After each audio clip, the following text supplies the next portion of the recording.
Still no sign tonight of a missing fisherman who went into the waters off of Old Saybrook. A Massachusetts man apparently went into the water last night trying to retrieve a piece of fishing equipment near the mouth of the Connecticut River. News 8's Keith Kuntz live in News 8 Control tonight with the latest on the search. Keith?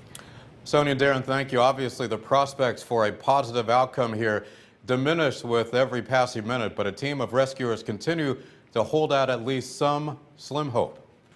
Coast Guard boats were joined by members of the State Police dive team conducting a carefully planned out search of the area. They're doing search patterns based on what we have available to us in terms of tide and current information that gives us a probability of where the missing boater will most likely be. The boater, identified as 58-year-old Yuri Kirpichev, went into the water trying to retrieve a fishing pole at about 8 o'clock last night, according to the Coast Guard. At the time, he was fishing with his 2 teenage sons and another man. That other man jumped in trying to help Kirpichev, putting his own life at risk. A good Samaritan, so another boater in the area, actually pulled another one of the members of the party out of the water, so it greatly helped us out. Deep and several local fire departments searched the nearby shoreline but had no luck. This morning's foggy weather also made it impossible for a Coast Guard helicopter to fly. Meantime, the search of the waters were both tricky and dangerous. That area at the mouth of the Connecticut River on the eastern side by Old Lyme, there's a lot of what we call shoal water, so very shallow water